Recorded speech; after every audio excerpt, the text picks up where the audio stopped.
Everyone, we're here. This is Charles, the owner of ravorisports, and thank you for joining us this week on our weekly live stream. So, this is a first for us. This is our first live stream in the Ravens off season, first weekly stream, recorded for a live viewer. So there we go. So we're going ahead and Ravens and Orioles are both now in off season. So now we're going to go ahead and touch on some topics as well with the Ravens and the Orioles still. Also, two NFL playoffs and everything this week are going on. So we definitely want to go over that. Bottom of the screen, business, ravorisports at gmail.com. If you don't want to wait for the site to open on February 12th, you can go ahead and send something to ravorisports at gmail.com and you can get your merchandise there. Notary business. My notary business is Genesis Notary Services at facebook.com. You can book a session with us right on the website. So you can go ahead and do that if you have any notary documents that you wanted to go ahead and do. Definitely doing some different things with that also too. Wedding Official is now a part of Genesis Notary Services. So if you're looking for that, we definitely have that for you as well. Pretty soon, coming soon, we'll make an announcement on that platform where if you want loan signing documents and all that, etc., we'll go ahead and get that squared away for you there. Once again, February 12th, the full site opening of Ravery Sports. So we're going to go ahead and have it. We'll unveil everything on that day. We'll be live streaming that day if you haven't seen it already. 4 o'clock in the afternoon, we'll be live streaming there. That will be a different stream than what we usually do here on the main stream. We are, of course, going to be talking about the Super Bowl that day. We're going to know after Sunday. But a lot of it is going to be our products. And we're going to be going over our merchandise, how you can get information on the website, what the website address is, how everything you can get all of our Reed Sports products right on the website that we have been building. So we're about that. We'll be unveiling our new logo, our new look, and all that on that day as well. So we've been working on that hard. So we're very happy to share it all with you. Awesome. Let's talk Ravens football off season now. So the Ravens are now in the off season. Last week we did have the press conference with Coach John Harbaugh and Eric DeCosta going over their kind of the year-end press conference, going over everything, state of the Ravens, basically. Have noticed though it's no longer Steve Bisciotti, and it's no longer. Well, Dick Cass is no longer with the organization team president. He's no longer with them. Sashi Brown. I know they're not there. I think they kind of don't just. I understand why they're not there. I guess all the questions are for John and Eric, so they probably just bowed out. I guess to go ahead and do it, but it's noticeable that they don't do it. Bisciotti doesn't as much talk to the media as he once did. So that's a little bit noticeable, but I think most of it got taken care of on that. So free agents for the Ravens. Who has a contract? Who is not there? Okay, so we have this. I did want to mention this. These are not on the slide. Let's start with these 4 guys. Calais Campbell, Chuck Clark, Michael Pierce. I put Nick Boyle there. I think we pretty much know what that is right now. Nick Boyle, we'll start there anyways. Nick Boyle was with the Ravens for several years. He signed him back to the practice squad after they released him. So we'll see what his future is. I thought it was weird that they actually signed him back. I thought they would be done because he really hadn't played at all. So let's see if they're interested in bringing him back on any type of deal. Michael Pierce, he was acquired this offseason. He's had a lot of injury issues in recent years. He's back with the Ravens because he had so many injury issues with Minnesota. So let's see if he plays. Travis Jones played very well as well. So they may just want to get him more reps. And let's see if they keep Michael Pierce. Chuck Clark, shout out to Chuck Clark. He's been outstanding this year. I thought he handled all this very well. Chuck Clark, they basically, drafted a rookie right in his spot. And he held on to a starting job all year. Good for him. I think he's probably earned a starting spot. I think look for the Giants with him or some other team. I think, though, the Ravens would be more willing to trade him because they're Kyle Hamilton with the year he had, and he's no longer a rookie. I don't know if you pay two guys at that spot or you're trying to save some money. Calais, does he retire? Does he stay? I thought last year he might retire. He didn't retire. So obviously he stayed and played the whole year. Let's see if he stays another year and tries to go for the ring. I think almost for sure with him, had the Ravens actually made it all the way through and won the Super Bowl, I'm thinking he probably might have retired. But let's see if he comes back. See if the Ravens want him back too. I think that spot as well. Pierce, I think they'd be more likely to keep him, but they have a lot of depth at that defensive line, so they may not want to go ahead and spend money on that defensive lineman. So keep that in mind. Okay, so let's go over this. Free agents. Okay, so there are two types of free agents, restricted and unrestricted.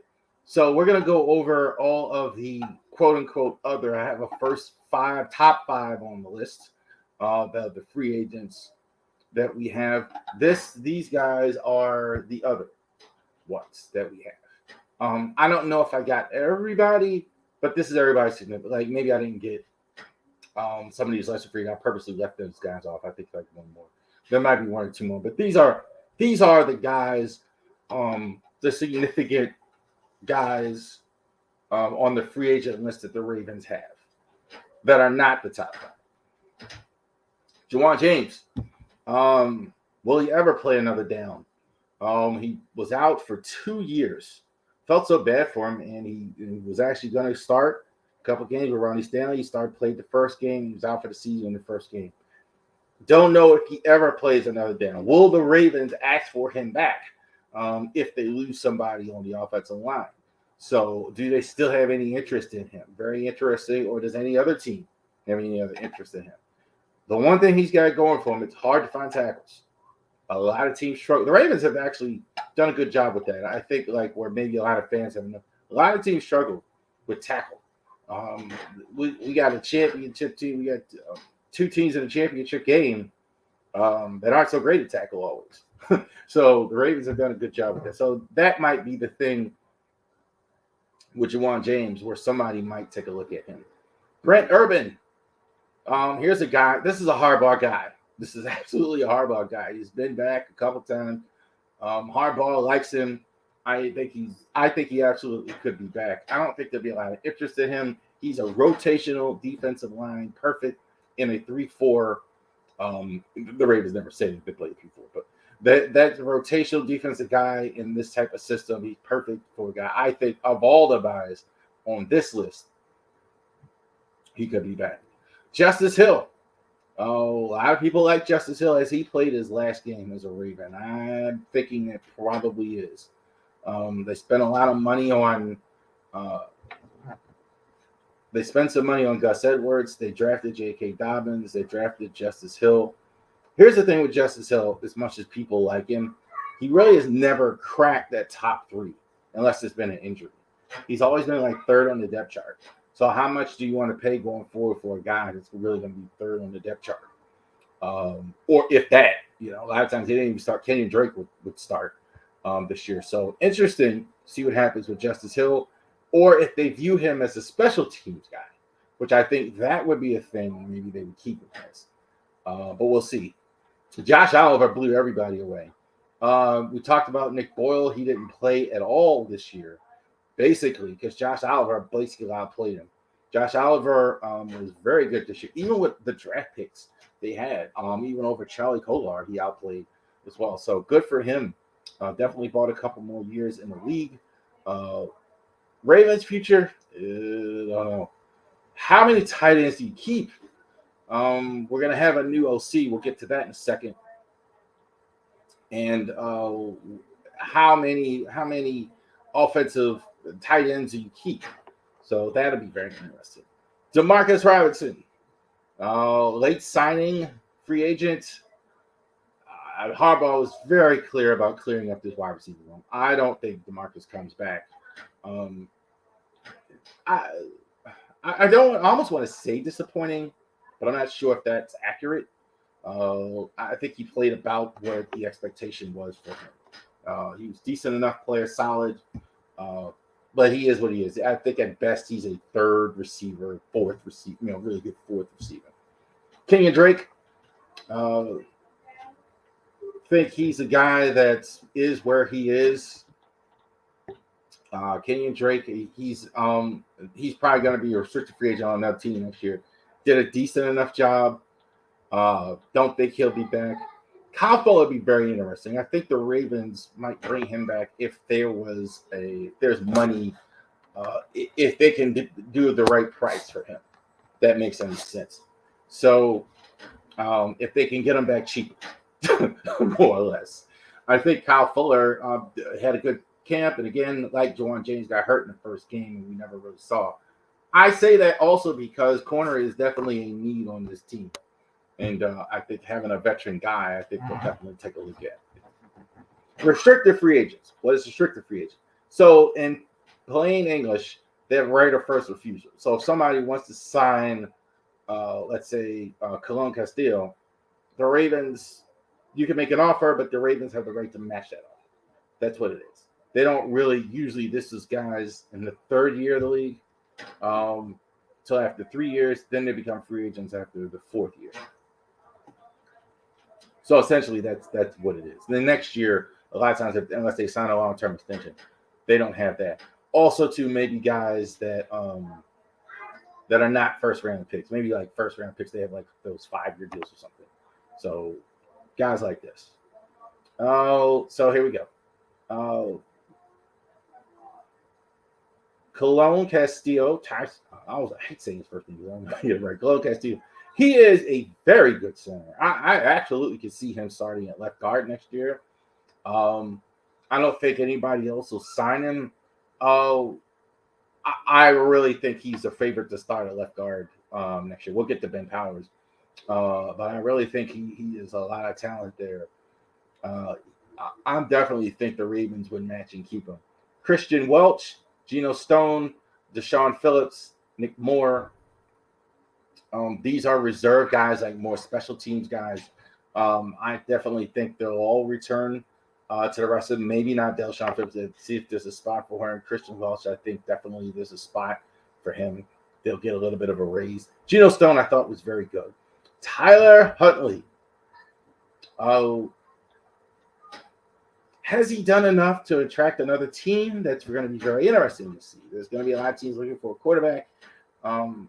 I think he's the one name where I think he may see an offer.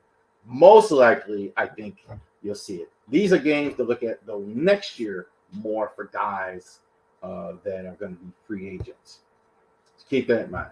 All right. Hard to see the graphic, but number 5 is JPP. JPP was very good presence for them this year, good veteran presence. He's going to be a free agent this year.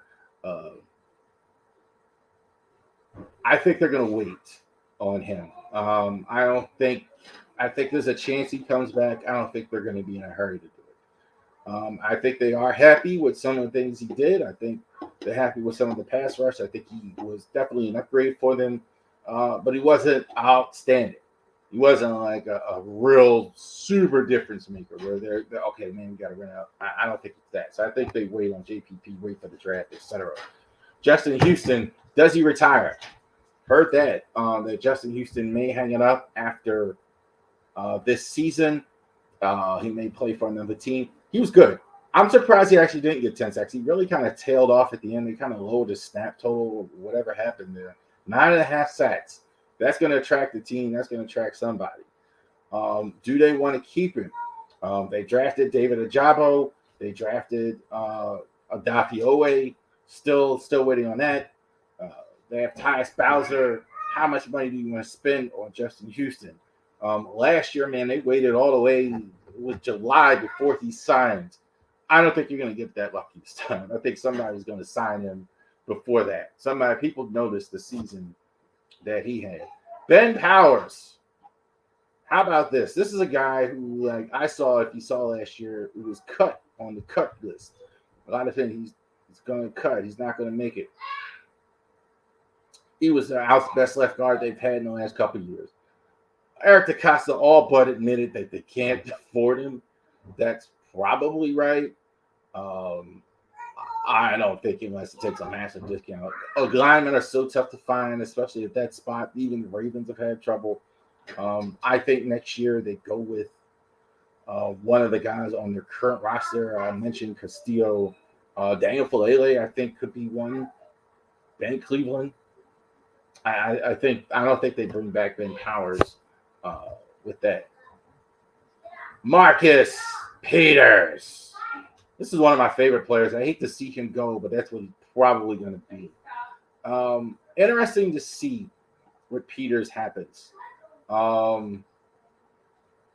What's the market for him? I don't know.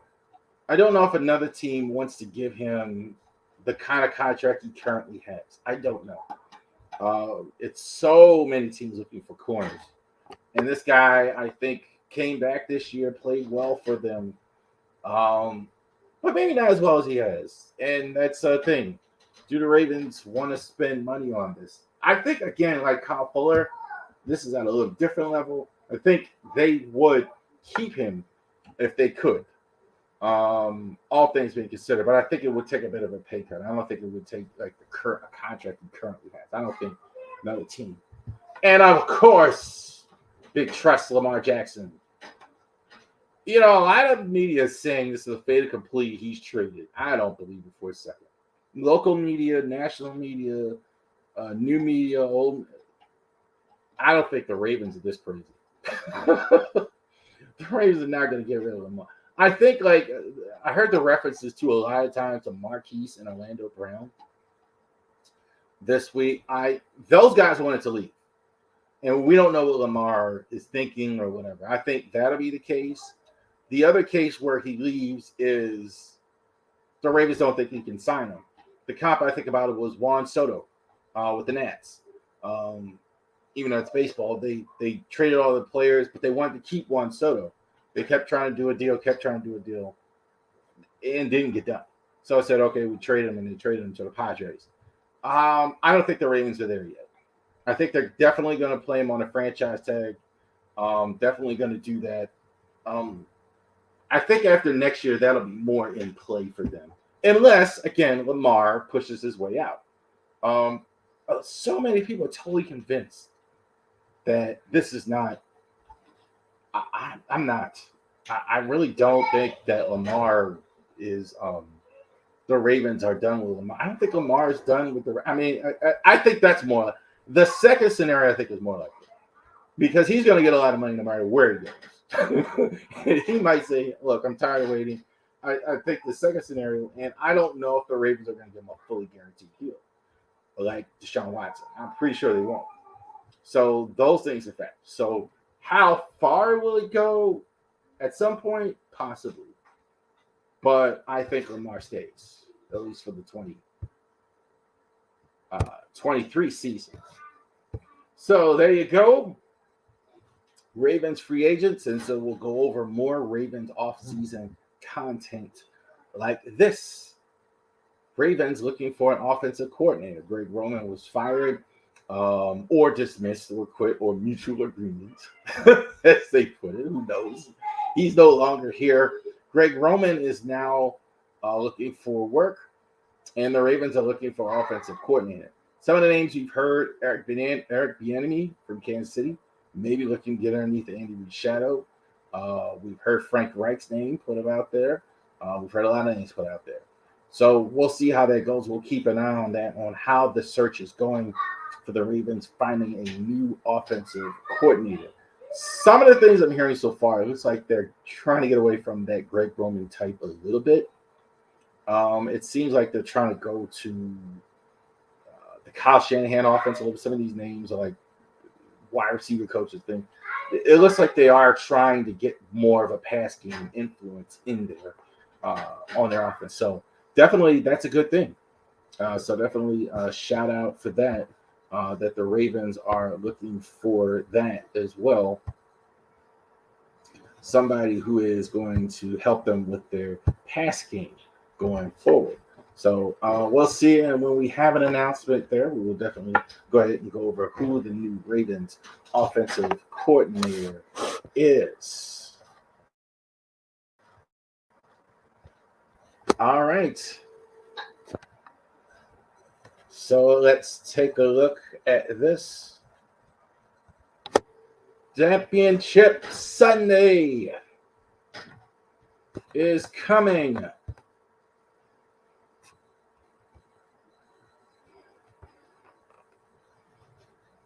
So let's take a look at this divisional round. So we'll kind of use this to go over the divisional round as well. Games last week. So we got the 49ers and the Eagles. They're going ahead. They're going to be in the championship game. Last week, 49ers over Dallas. Dallas is really good. The Eagles, 49ers were better. 49ers are elite team. Their defense and their offense is fantastic. I think Brock Purdy, you can't even remember. Every time you see him, you're forgetting that he's a first-round, seventh-round pick, last pick of the draft. He's still relevant. So never has rookie quarterback went to the Super Bowl. Will we see it now? Let's talk Cowboys for a second. Cowboys, I think the worst thing they can do is panic. Sometimes when you get to the divisional round, I think a lot of teams are disappointed. A lot of coaches and fans are disappointed. I think the worst thing they can do is panic. They're pretty good. I don't have big problem with Dallas. I think Prescott didn't have a great game. I think Prescott gets a lot of heat all the time. It kind of reminds me years ago of Denver and Brian. Every time the Cowboys lose, it's Prescott's fault. You know, it's never, McCarthy. They just beat him up on them all the time. Hey, look, they're playing elite defense. It just wasn't their day. I think Dallas is definitely not that far away. Hey, look, they have a good young core. Tony Pollard left the game. That's going to be an issue for him. So we'll see about that going forward. Tony Pollard. So Tony Pollard was there. And let's see what happens. Ezekiel Elliott, the cap in the offseason. So we'll go over that as well. The Eagles manhandled the Giants. Giants finally got exposed. Let's give the Giants some credit. Giants had a good season. I thought they played way over their heads. way over their heads on offense and defense. But give them credit. Played with discipline. Listen to their coaching. Did well done by Brian Daboll and Wick Martindale. They may have found Keon Thibodeau. Hey, look, you got a healthy season from Saquon Barkley. No match for this Eagles team is phenomenal. Eagles are outstanding in all phases. So shout out to them to go ahead and get that squared away. The Eagles winning over the Giants. Giants going forward.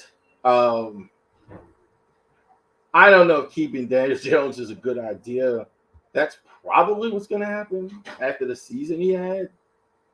Don't know if it's a great idea. I think they should be looking for a quarterback, but I can say this. All these people that you only have to have an offensive coach and just that works. They showed you. Run the ball, have the quarterback run. It works.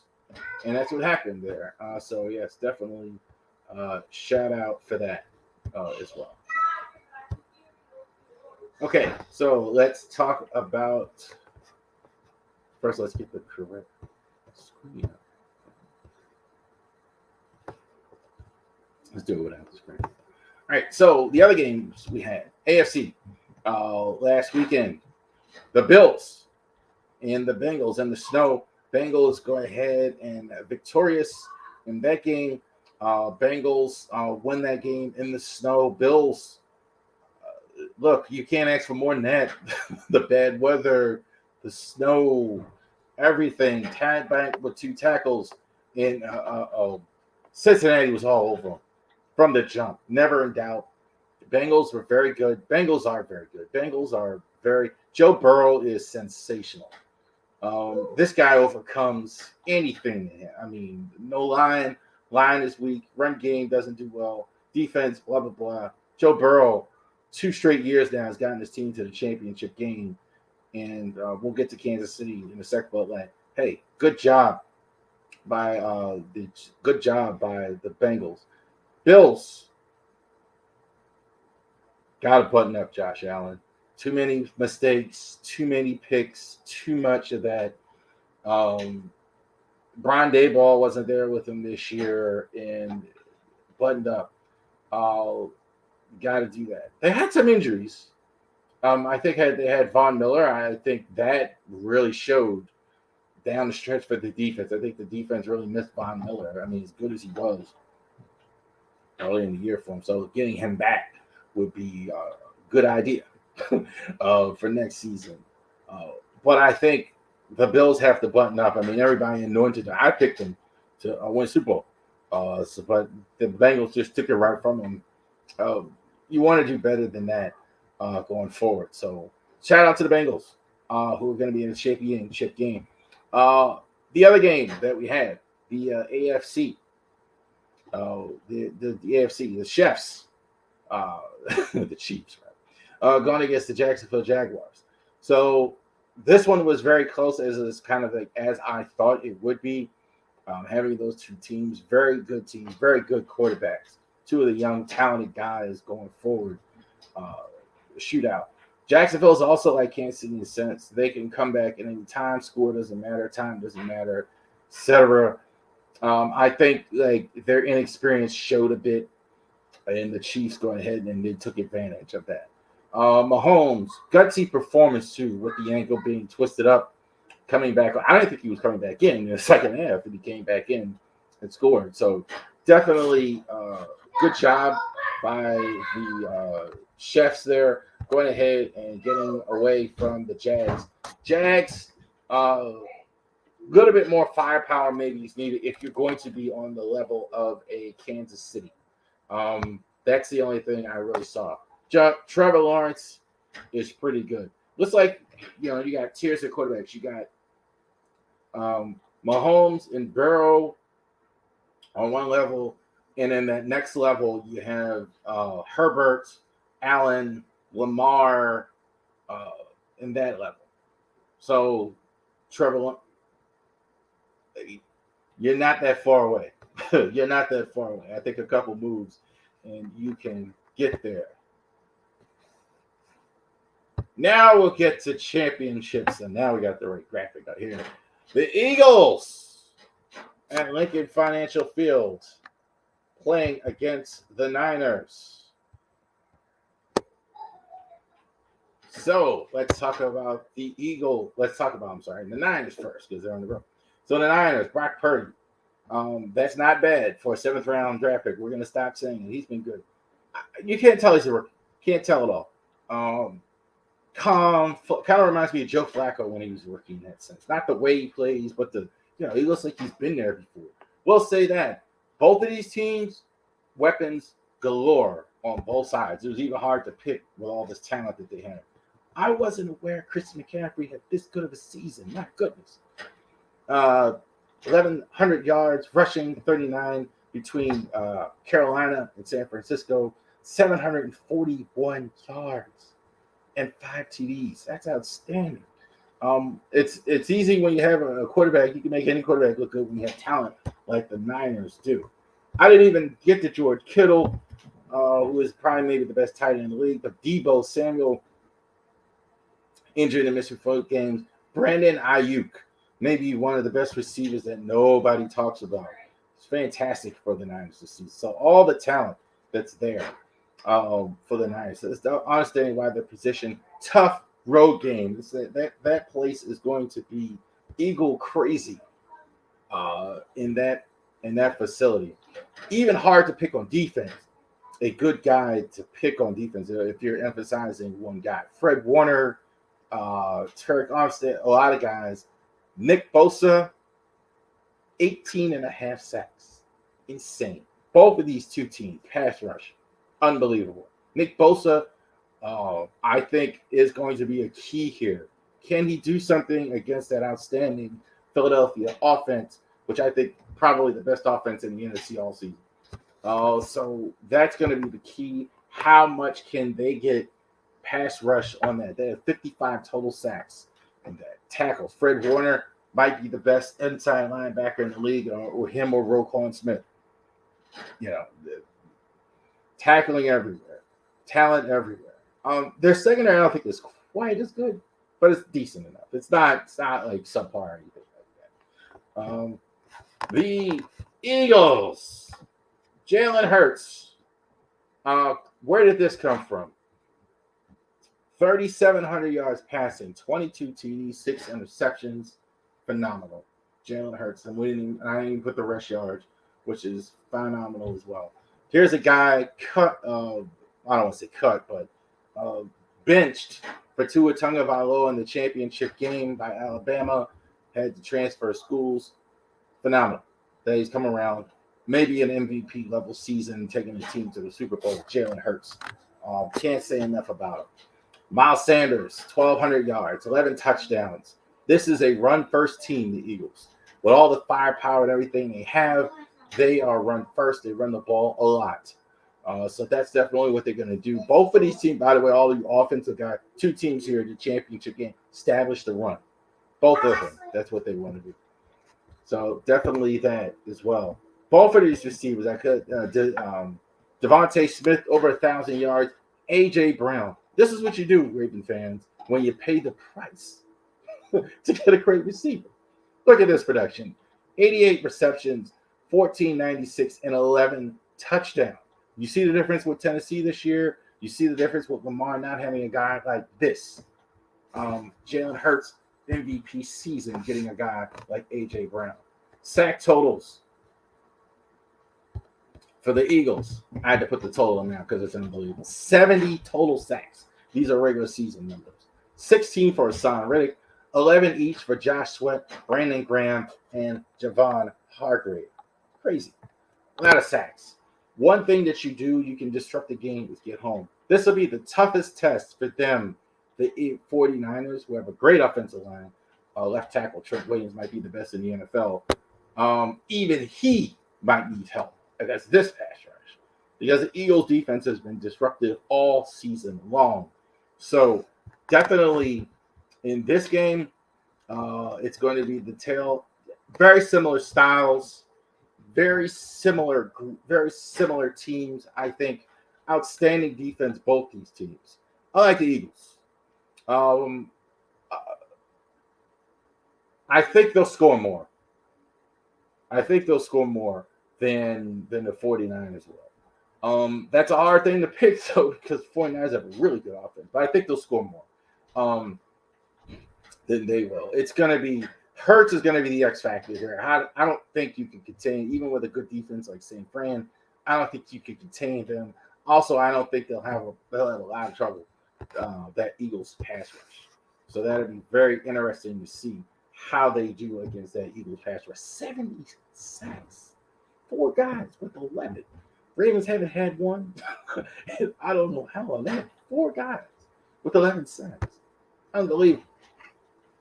All right, the 6:30 game, AFC title game. The Chefs hosting the Bengals. Bengals have beaten them 3 consecutive times. 3 consecutive times over Kansas City. That's saying something concerning how good Kansas City has the home game, and they're the number 1 seed. This one is more the quarterbacks. Pat Mahomes. I think he's the MVP of the league this year. Look at that. 5,000 yards. Passing, 41 touchdowns, 12 picks.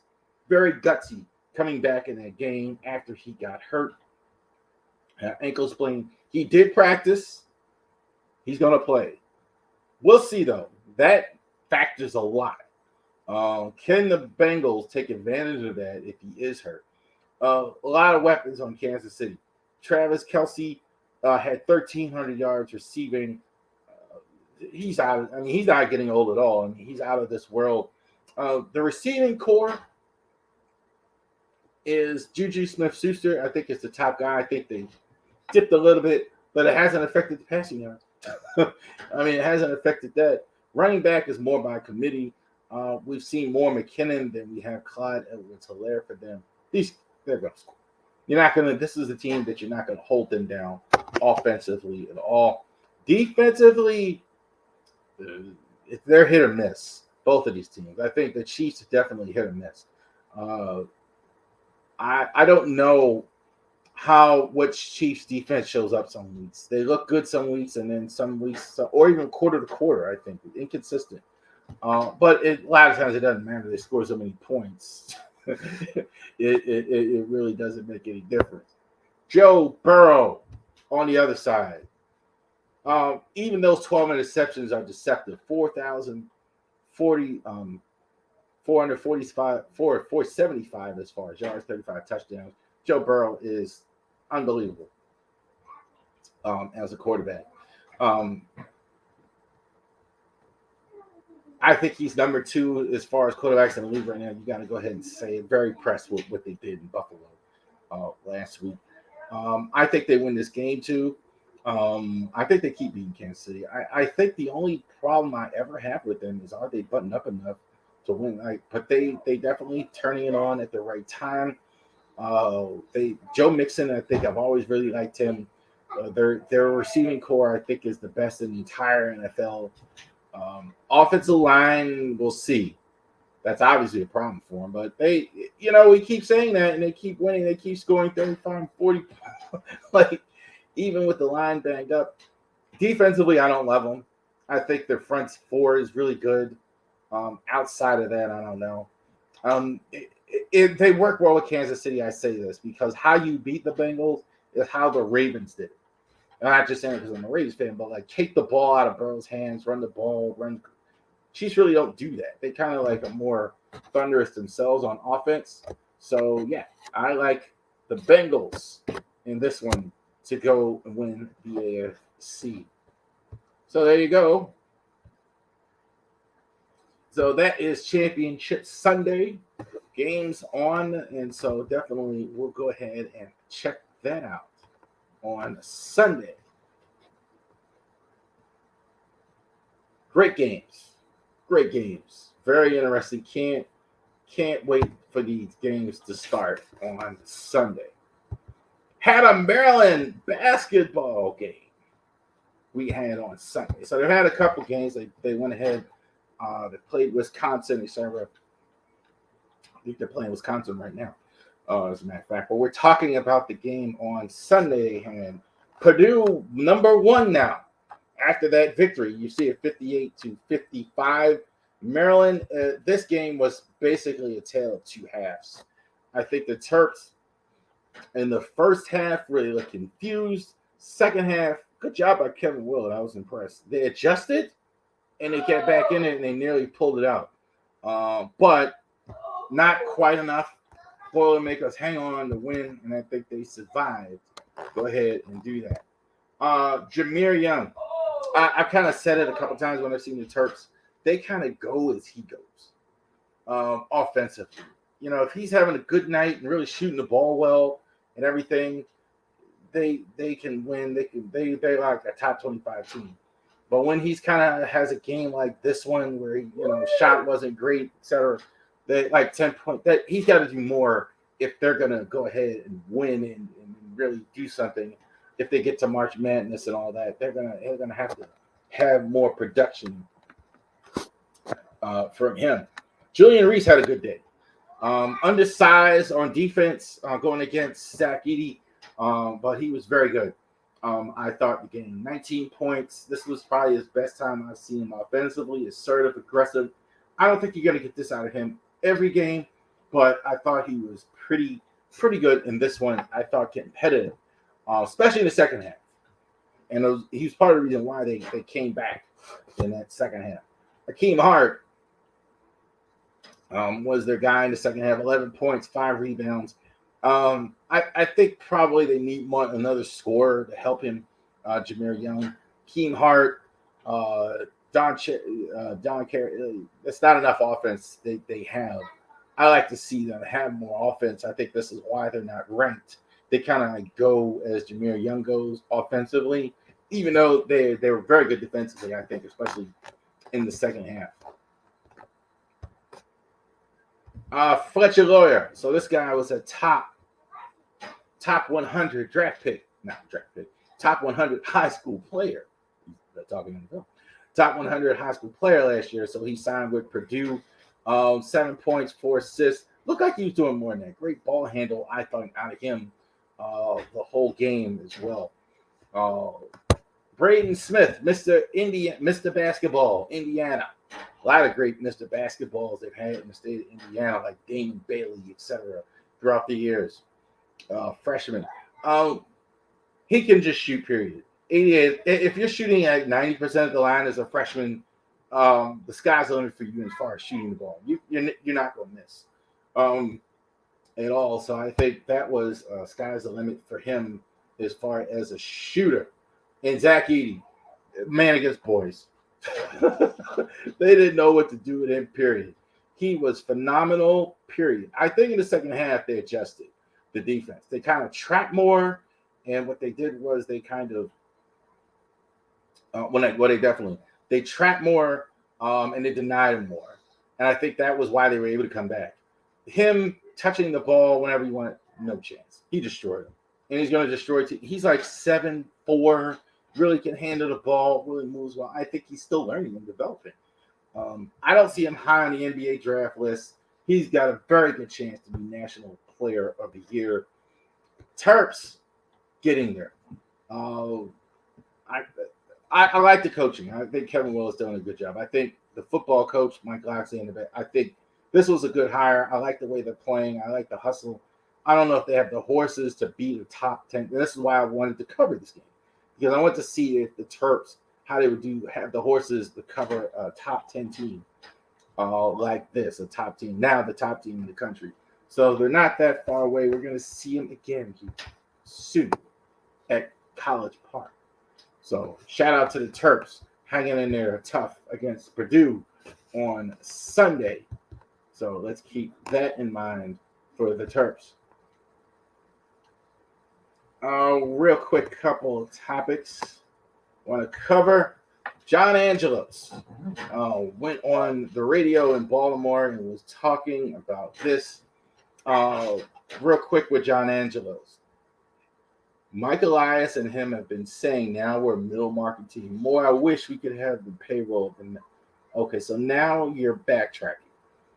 And it's not right. That because the whole time during the rebuild, they haven't been saying it. They've been saying, well, once we get the team right, we'll do. Once we get the team right. Now you can no longer hide behind a rebuild.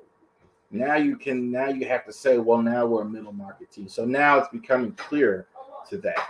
So the fans, and that's fine. And let me tell you something else, fans, Oriole fans and Raver fans. That's fine if you're a middle market team. That's totally fine. But that's not what you've been saying to the fans. The fans want to see you go out and get somebody. I was just reading today, the Rays, who have no money like the Orioles, went out and they signed an extension.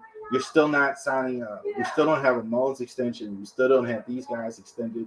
So let's go ahead and get an extension for some of our guys as well, because that's what we really care about. I mean, we won't care anything about the books and all that, etc. We want to go ahead and have a competitive team. You can't hide behind a rebuild now, but now they're coming out. Well, we're a middle market team. We wish we could do no. Now that the team is better, now you can't say, well, hide behind a rebuild. So John Angelos has been doing, and he rarely does interviews and talk. So definitely we'll put a link for that down there in the description box. One more Oilers topic after this, but I already talked about this, but I did put a link for this subject. Ed Reed, who was let go, the coach at Bethune-Cookman University. I made a video on this when I found out about it over Saturday. I doubled down on that. I have went to HBCU, have had this experience with HBCUs myself. I'm not surprised that this is the way it went. Um, these guys, how how stupid are you with no resource at all? No, you can barely clean the guy's office, and you got the nerve to be like, well, you're worried about a social media video. Just imagine you out there, you have a chance to make $1 million, and then okay, well now I don't I'm gonna throw it in. That's what you went and did. Um, I will do this. I did go ahead. I'm gonna link the Roland Martin interview. Shout out to Reggie Theus, the AD, and shout out to the president, Dr. Drake at Bethune-Cookman, for doing interviews. I give them credit for that they're actually getting out front and they're speaking on it, and I think that's a good thing to do. I don't agree with their assessment at all, but I think I shout them out for even making themselves available to media, and that's a good thing, and letting the people know. Hopefully, Ed Reed is able to become a coach somewhere very soon. One thing about Reed, I will say, I kind of in the rant I kind of did Saturday. I want to say about Reed. Reed, he has to understand what he was buying. I don't think he did. I think he kind of moved faster than they thought when he got there. Because as soon as they shook his hand, he was ready to go. He's ready to recruit. He's ready to do this. He's ready to do that. And I think he kind of moved faster than they thought. And also, he's been emotional a couple of times when we've seen it. So I like him to be a little more. That's kind of not his personality, but a little bit more chairman of the board-ish at times. Kind of give them a reason to do that. But I think absolutely stand behind every former Raven with that at Bethune-Cookman. All right. Last time. And we talked about this on social media a lot. It's still on the ravorisports page. Check it out. Who is going to be the opening day starter? This was, out of all the questions I've asked, this is very strange answers. Somebody said Jim Palmer. Somebody said Trevor Bauer. Somebody said Jesus Christ. Somebody said all this weird stuff. The opening day starter, to me, and as a long tradition in baseball, is respect for the best pitcher on your team. Who's going to be your ace going into the season? If I'm selecting you as the opening day starter, I think that you are going to be my best pitcher throughout the year. So who is that going to be for the Orioles? So the fans, they had no idea. Most of them say, a lot of them, I can honestly say, this is one of the few times, there was absolutely no consensus. Not one. I didn't see one name more than anybody else. The thing I actually saw more, if there's anything I saw as much as anything, is like whoever pitches best in spring training. That's what I saw the most. For me, I'm gonna give you who I would select, and then I'm gonna tell you who I think it's gonna be. I think it's gonna be. Well, I say for me it's Dean Kramer. Dean Kramer, I think, is your best starter. I think there's no question about it. The year he had was outstanding last year. I think he was deserving his ERA. Great jump for him. I think he's a young starter. You're definitely not going to have John Means at the start, who's made the last few years. Dean Kramer, I think, is the guy. If I don't want to say, okay, put my arm around anybody, we're going to ride those shoulders. I think that's the guy, Dean Kramer. I think it's going to be Kyle Hamilton. So because you look at what they paid him. I mean, you paid him $10 million. Whether he's deserving of that or we feel he's deserving of that, that's a whole other thing. But they paid him $10 million. He's going to start. I think that's who it's going to be. I think it'll be a string training battle. I think there's a small chance it's Grayson Rodriguez if he's outstanding in the spring. If he blows them away, because I think they plan on being on the roster. I think there is a chance of that. I don't think that's who it's going to be. I'm pretty sure it's going to be Kyle Gibson, rather. I think I said Kyle Hamilton. Kyle Gibson. Kyle Gibson from the signing for the Phillies. So I think that's going to be who it's going to be. at the start. I think also to the answers that I saw in the chat and the social media kind of tells you what the fan, think that they haven't improved the team enough, because I think like here we are at this stage and we don't know. Because you want to know if you're an elite team, you don't even want to be thinking about these things, or you want to have two guys. It's like, man, we don't even know who that is, who's going to start for us on opening day. So that's kind of why I posed the question. I kind of wanted to see where a lot of the fans were on this as well. I think it should be Dean Kramer. They're still monitoring Michael Waka, so I don't have any inside information on this. I'm assuming they made him an offer, or they have like a verbal offer or something. When they say you're just still monitoring the situation, that means, okay, we gave him a number, he hasn't signed it yet. And he hasn't signed yet. So he's still maybe waiting for a better offer. So I don't think he's going to be your opening day starter. I'm pretty sure it's going to be Kyle Gibson going ahead and start, because they paid him all that money in the offseason. So interesting to see what happens. Pitchers and catchers report soon. February 15th. Spring training is about to start. Okay, so thank you very much for joining us this week on ravorisports. Again, repeating, February 12th, Super Bowl Sunday, 4 o'clock. We're going to go ahead and be rolling out our website for everybody to go all that. So if you are watching this and it doesn't matter to you, like and subscribe to all of our social media platforms, especially Facebook and YouTube, and share the video so other people can go ahead and they can get Orioles and Ravens gear as well and talk about the Maryland sports teams like we do here at ravorisports. So thank you very much for watching, and y'all have a great rest of your week. We will see you next week. Hopefully we can get the video on time. Have a great day.